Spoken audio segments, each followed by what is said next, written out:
श्री हरि ओम तत्सत। हरि ओम तत्सत। हरि ओम तत्सत। श्री गणेशाय नमः। श्री माता पितृभ्यां नमः।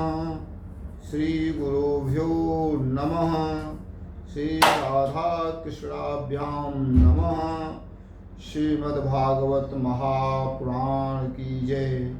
श्रीमद्भागवत महात्म की जय। प्रातः स्मरामि गणनाथ मनाथ बन्धुं सिन्दूरपुरपरिशोभित गण्डयुग्मम् उद्दण्ड विघ्न परिखण्ड चण्ड दण्ड माखण्ड आदि सुरनायक वृन्द वृन्दं लम्बोदरं परम सुंदरम एकदंतं रक्तांबरं त्रिनयनं परम पवित्रम् उद्धत्तिवाकर्णिभोजलकान्तिकान्तं विघ्नेश्वरं सकल विघ्नहरं नमामि। श्री गणेश भगवान की जय। गुरुर्ब्रह्मा गुरुर्विष्णु गुरुर्देवो महेश्वरः गुरुर्साक्षात् परब्रह्म तस्मै श्री गुरुवे नमः।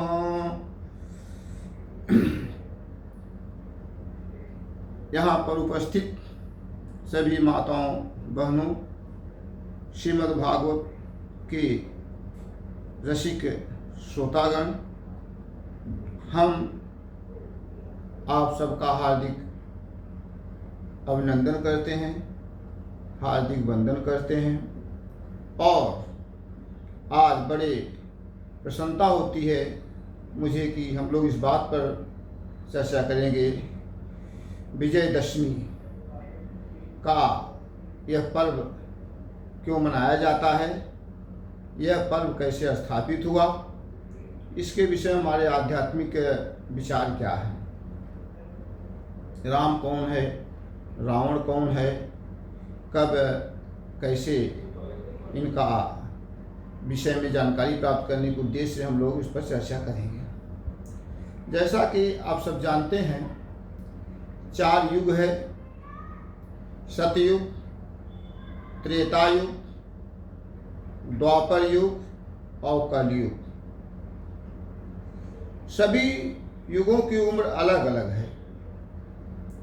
सतयुग में लोगों की उम्र 1,00,000 वर्ष होती थी। 1,00,000 वर्ष तक लोग जीवित रहते थे और सदैव सत्य बोलते थे और उनके शरीर में किसी प्रकार की कोई पीड़ा नहीं होती थी। 1,00,000 वर्ष के बाद, जब सतयुग के बाद जब त्रेता युग आया तो 1,00,000 वर्ष में से एक जीरो हट गया तो 10,000 वर्ष। त्रेता युग में 10,000 वर्ष तक लोग जीते थे और बिना किसी के कोई रोग शरीर में नहीं होता था। त्रेता युग में ही भगवान श्री राम का जन्म हुआ था। जब द्वापर युग आया तो 10,000 में से एक जीरो हट गया तो 1,000 वर्ष तक लोग जीते थे द्वापर युग में। और जब कलयुग आया तो फिर एक जीरो हट गया, एक जीरो 1,000 हट गया तो 100 वर्ष हुआ। और कलयुग की उम्र 4,32,000 वर्ष है। कलयुग अभी 5,200 वर्ष ही बीता हुआ है। अभी बहुत लंबी उम्र कलयुग का शेष है। विद्वानों का ऐसा मत है कि अगर 5,000 वर्ष मोटे तौर पर हटा दिया जाए तो लगभग 4,27,000 वर्ष कलयुग उम्र शेष है। सतयुग में लोग भगवान का ध्यान करते थे। ध्यान करने से भगवान की प्राप्ति होती थी। त्रेता युग में बड़े बड़े यज्ञ होते थे, उनसे फल प्राप्त होता था। द्वापर युग में विधि पूर्वक लोग पूजा करते थे और कलयुग में केवल भगवान के नाम का संकीर्तन होता है। और सतयुग में धर्म जो है अपने चारों चरण पर था, सत्य, दया, तप और दान। सत्य, दया, तप और दान।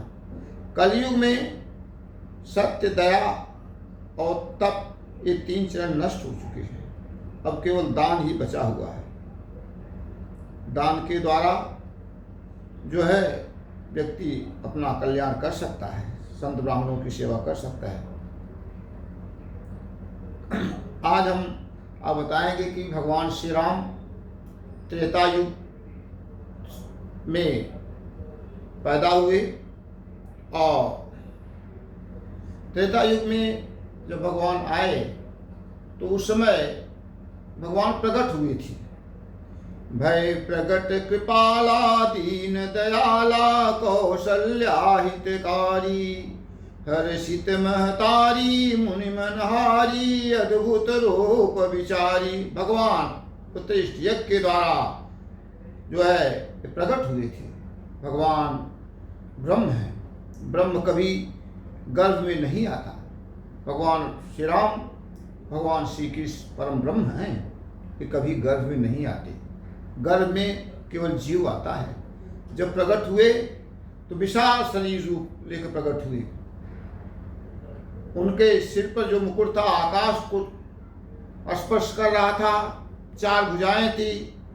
कमल शंख गदा चक्र ते सकल हाथ सुशोभित जाहि के गल छटा वन माल विशाल की उस चतुर्भुज को भजु सर्वदा।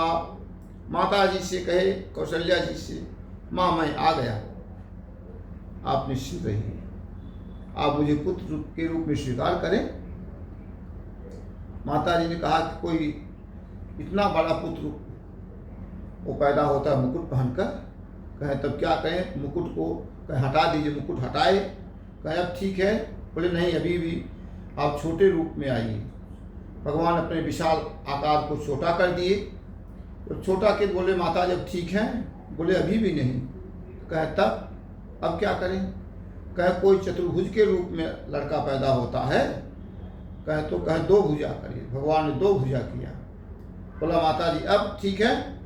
माता जी कहा अभी नहीं, कोई धनुष बाण लेकर पैदा होता है।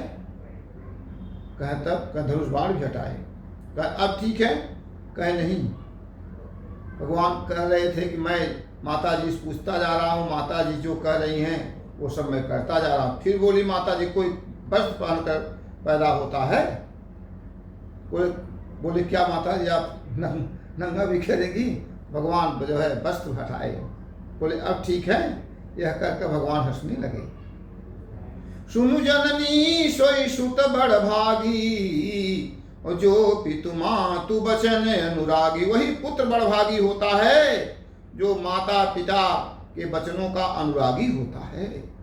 माता जो जो कहती गई, भगवान श्री राम मर्यादा पुरुषोत्तम है, सब कुछ करते गए। माँ ने कहा अभी भी ठीक नहीं बेटा। कहे अब, कहे कोई हंसते हुए बच्चा पैदा होता है।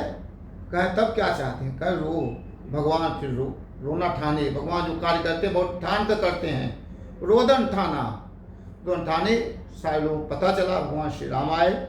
उस समय जहाँ तहाँ विद्वत समाज ऋषि मुनि भक्तगण बैठते थे तो आपस में चर्चा करते थे। क्या चर्चा होती थी। उस समय का जो माहौल था उसी माहौल पर लोग चर्चा करते हैं। आज भी ऐसा है, जहाँ पे माने बुजुर्ग लोग बैठते हैं, 10 लोग बैठ इकट्ठे होते हैं तो आज का क्या माहौल है, क्या कैसा वातावरण है, कौन किस ढंग की प्रवृत्ति रखता है, उस पर चर्चा आज भी होती है। उस समय का माहौल ऐसा था भक्तगणों, रावण का आतंक बहुत फैला हुआ था। रावण का आतंक इतना फैला हुआ था ऋषि मुनि संत ब्राह्मण इस लोक सुश्लोक तक सब डरते थे। भगवान शंकर जी उनके गुरु थे और भगवान शंकर जी को पूजा वो अपने 10 सिरों को काट करके भगवान श्री शंकर जी चढ़ाते थे और अहंकार हो गया। माँ पार्वती जी ने भगवान शंकर से पूछा यह तो चला आपका शिष्य है, फिर भी ये इसमें राक्षसी वृत्ति कैसे आई। भगवान शंकर कहते हैं ऋष अगस्त की श्राप भवानी और राक्षस भयउ रहा मुनि ज्ञानी। ये मुनि था, ज्ञानी था, ब्राह्मण कुल में पैदा हुआ था, लेकिन संस्कार इसके समाप्त हो गए और वह अत्याचार पर अत्याचार करता गया। भगवान श्री राम जो है जब देखे इसका आतंक बढ़ रहा है तो फिर प्रतिज्ञा की, मैं निश्चर मैं ही करूँ। गुरु के साथ जब जा रहे थे, विश्वामित्र जी के साथ, हड्डियों का ढांचा लगा हुआ था। बोले गुरुदेव क्या है? बोले ऋषि मुनियों संत ब्राह्मणों को राक्षसों ने मार करके हड्डियों का ढांचा लगा दिया। उन्हें बहुत तकलीफ हुई, बहुत कष्ट हुआ, अपार कष्ट हुआ। उन्होंने भुजा उठाकर प्रण किया, आज मैं मर्यादा पुरुषोत्तम श्री राम प्रतिज्ञा करता हूँ, इस पृथ्वी को मैं निश्चय विहीन कर दूंगा, चाहे जो भी हो। और उसके बाद आगे उसका आतंक बढ़ा। भगवान की जैसी कृपा होती है, प्रारब्ध के अनुसार चलता गया। माँ का उसने हरण किया। माँ जगत जननी को जब हरण किया तो इतना मूर्ख हो गया था, बुद्धि उसकी मलिन हो गई थी कि नारायण को नहीं ले गया और माँ को ले गया। चाहिए नारायण पहले रहे, फिर माँ अपने आप वहाँ उपस्थित रहेंगी। माँ जब लंका में गई तो लंका का सर्वनाश कर डाला। रावण जो था बहुत प्रयास करने बाद अहंकार उसका बढ़ता गया। भगवान ने उसको जो है अंत में युद्ध में बहुत घायल किए और घायल करके जब उसका अस्त्र रणभूमि में गिर गया तो और घायल हो गया, भगवान श्री राम कहे रावण जाओ मैं तुम्हें आज छोड़ता हूँ, जाकर घर पे को मलहम पट्टी कर दूसरे दिन आना। रावण ने कहा नहीं प्रभु आप आघात करिए। भगवान श्री राम मर्यादा पुरुषोत्तम हैं, कहते हैं नहीं मैं मर्यादा पुरुषोत्तम हूँ और तुम ब्राह्मण ही हो, मैं निहत्थे परवाह नहीं करता। भगवान के इस स्वभाव को देखकर रावण जब गया अपने राज्य बहुत रोने लगा। उस रोने के स्वभाव को देख करके मंदोदरी पूछी क्या हुआ, आज बहुत चोट लग गई क्या, बहुत घायल हो गए? उन्होंने कहा नहीं, मैं बाणों से की चोट से घायल होकर के रो नहीं रहा हूँ, आज मैं भगवान श्री राम के प्रभाव और स्वभाव को देख करके रो रहा हूँ। मैंने कहा बाण चलाइए, मेरा शस्त्र गिर गया था, मैं घायल होकर जमीन पड़ा था। भगवान श्री राम इतने मर्यादित हैं, उनका स्वभाव प्रभाव देखा तो प्रभाव स्वभाव को देखकर मैं रो रहा हूँ।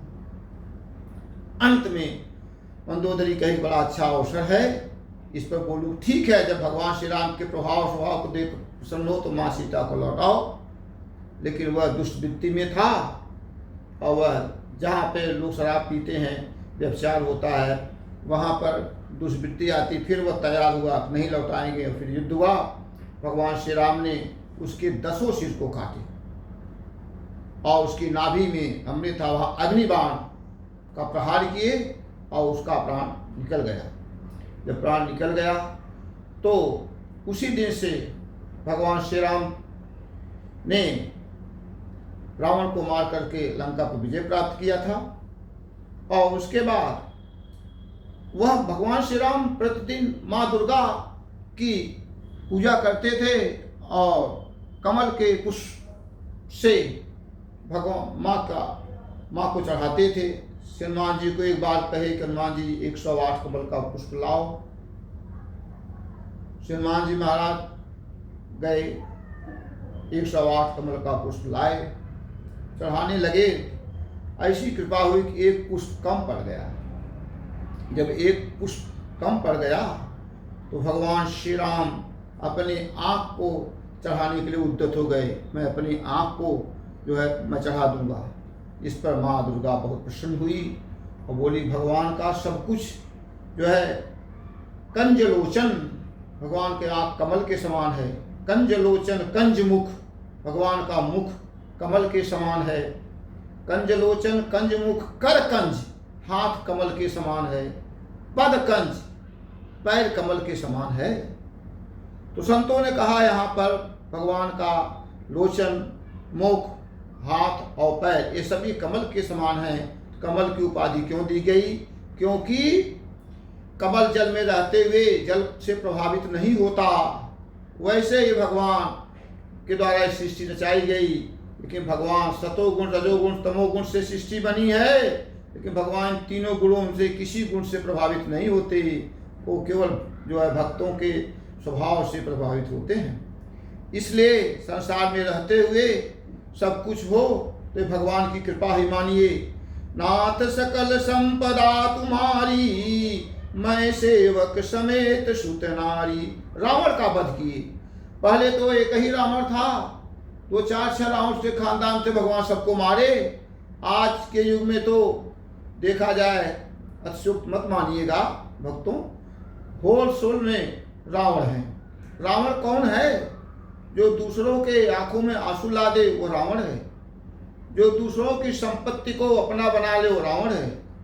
जो विश्वासघात करके मार डाले वो रावण है। तो जिसमें काम क्रोध लोभ मोह दंभ सारे अवगुण से लिप्त हो वह रावण है। रावण वही एक नहीं है। आज रावण की संख्या इतनी बढ़ गई है, अब भगवान श्री राम इतने कहाँ से लाएं। लेकिन धर्म जो है, भगवान कहते हैं कि हर युग में मैं हूँ। वही राम त्रेता युग में थे, ठीक 12 बजे पैदा हुए थे, तो रात्रि जाकर भगवान से शिकायत किया, प्रभु मैं रात्रि हूँ, वहाँ अंधकार रहता है, इसलिए आप हमें छोड़ दिए। भगवान श्री राम ने ही कहा आप चिंता मत करो, मैं द्वापर युग में ठीक 12 बजे रात आपके यहाँ आऊँगा। वही श्री राम है। राम भगवान एक ही हैं।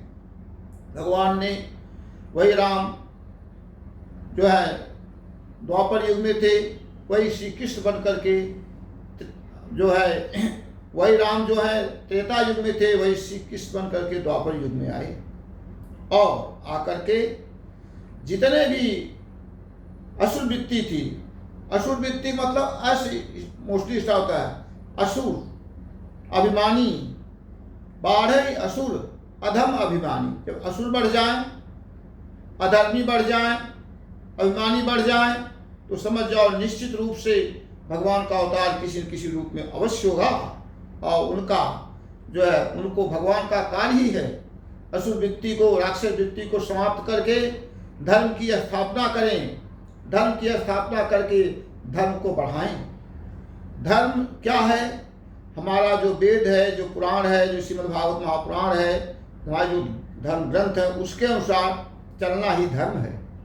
आज बहुत सारे लोग धर्म को अपने स्वार्थ के अनुसार तोड़ मरोड़ कर बोलते हैं ऐसा नहीं, ऐसा होना चाहिए, बिल्कुल नहीं। हर साल, हर 10 साल में, 15 साल में सिलेबस में बदलाव होता रहता है, अध्ययन में, शिक्षा विभाग में। लेकिन हमारे श्रीमद् भागवत महापुराण में, हमारे वेदों में, हमारे श्री रामचरितमानस में, शतकोट रामायण में कहीं कोई बदलाव नहीं हुआ। तो भगवान श्री राम ने जो है आज विजयदशमी के दिन रावण का वध करके अहंकार को नष्ट किए, कामी क्रोधी लोभी वृत्तियों को नष्ट किए। वह रावण हमारे आपके शरीर में भी है। जब हमें क्रोध हो, अहंकार आ जाए, कामी क्रोधी स्वभाव हो जाए, इससे सावधान रहना चाहिए। इसलिए भगवान जो है धर्म की स्थापना के, धर्म में लगे रहो, नित्य सत्संग भगवान की कथा का श्रवण करते रहोगे तो कभी भी रावण जैसी विचार नहीं आएंगे। यह मन ही रावण बन जाता है। जब खान पान अशुद्ध हो जाता है, रावण को वो जो है खान पान अशुद्ध किया, आहार को अशुद्ध कर दोगे तो मन में कुविचार आ जाएंगे, तो काम क्रोध लोभ बढ़ जाएगा, तो रावण वृत्ति आ जाएगी। रावण कौन है? रावण कोई व्यक्ति नहीं है। रावण जो है व्यक्ति का स्वभाव। आहार शुद्ध नहीं होगा तो मन शुद्ध नहीं होगा, और जब मन शुद्ध नहीं होगा तो वृत्तियां शुद्ध नहीं होगी, तो व्यक्ति में अहंकार आ जाएगा, काम क्रोध लोभ मोह दंभ आ जाएगा, और तब होगा मेरी ही पूजा होनी चाहिए, अन्य की नहीं। तब समझ जाओ रावण वृत्ति है। भगवान श्री राम आज के ही दिन इन अहंकारी काम क्रोध लोभ वृत्तियों को नष्ट करके धर्म की स्थापना किए थे। उसी दिन से प्रतिवर्ष भगवान श्री राम, जो हम लोग विजयदशमी के रूप में भगवान श्री राम को याद करते हैं, और रावण की प्रतिमा को जला करके यह लोगों में संदेश भेजते हैं। अगर इसी प्रकार से अश्रुवृत्ति रहेगा तो जैसे रावण का वध भगवान श्री राम करते हैं उसी प्रकार से प्रतिवर्ष जो है भगवान श्री राम जो है वध करते रहेंगे। श्री राम कौन है? भगवान का स्वभाव, भगवान का प्रभाव अतुलनीय है। इनकी जोड़ का कोई न स्वभाव है प्रभाव है। इसलिए आज के दिन भगवान श्री राम जी ने रावण जैसे अहंकारी, कामी, क्रोधी, लोभी को नष्ट करके धर्म की स्थापना की। विजयदशमी आज भी मनाई जाती है। आज के दिन जो लोग दान करते हैं, पुण्य करते हैं, वो जो है अतुलनीय रहता है, कभी वो नष्ट नहीं होता। जय जय जय श्री सीताराम।